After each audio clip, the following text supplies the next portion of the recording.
There's a lot of people asking the question and not a lot of videos yet on this particular topic, how to be good at adulting. This is a top 10 list, so I've saved the best for last.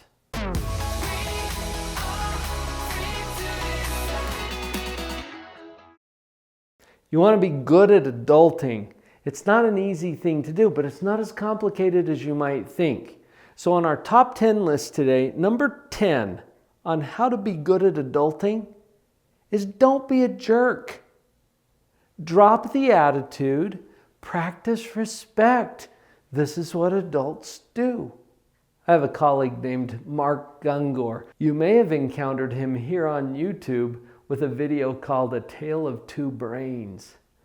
Mark uses a lot of humor to help people with relationships, and he wrote a book called Laugh Your Way to a Better Marriage. In that book, his main premise was that you can improve any relationship through two words. Be nice. That's why it made the list. Number 9 on our top 10 list is to get enough sleep. Most people don't, and especially young people who are transitioning into adulthood, the research shows that you need a solid 8 to 10 hours of good restorative sleep. I've got other videos here on the channel about how to do that.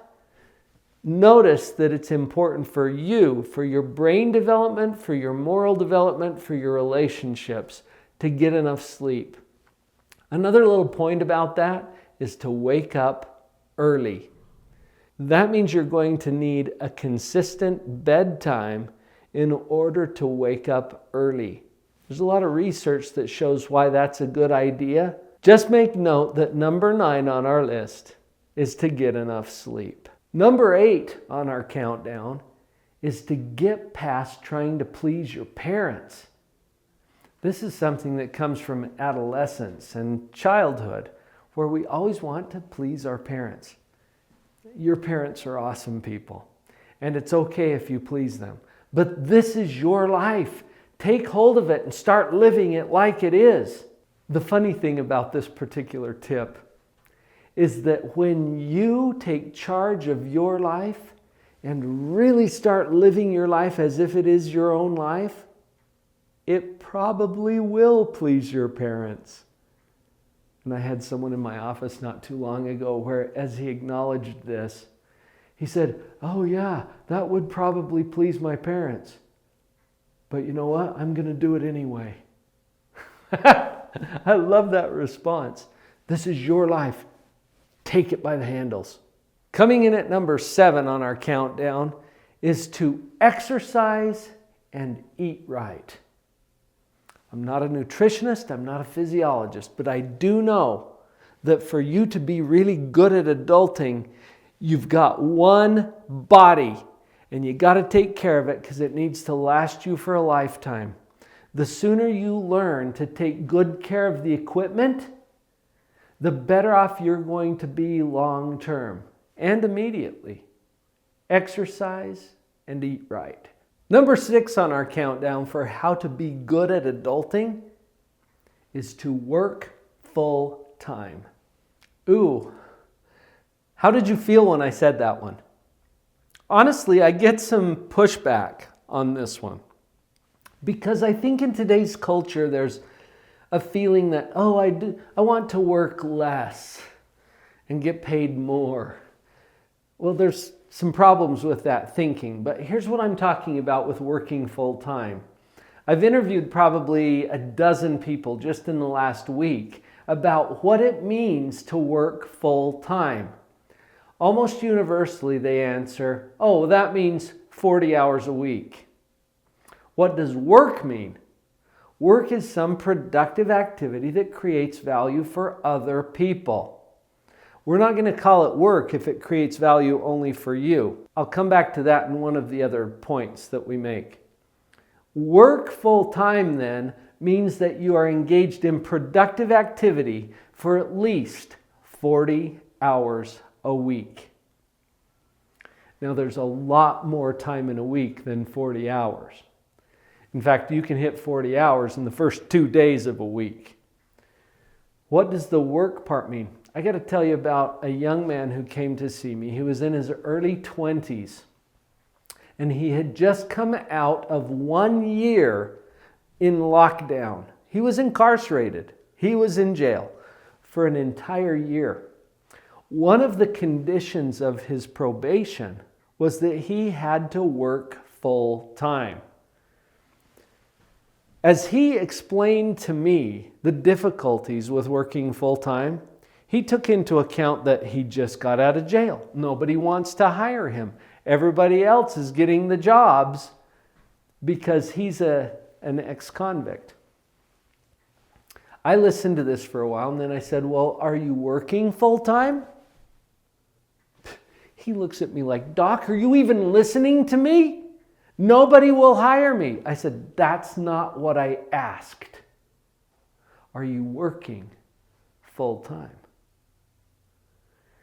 He had been looking for a job, but he wasn't working full time. He'd spend maybe 3 to 5 hours a week looking for a job, and the rest of the time, he's in his mom's basement playing video games. Now, this isn't a video about the pros or cons of video games. This is about working full time. And we had the same conversation. What does that mean? He agreed. It means 40 hours a week.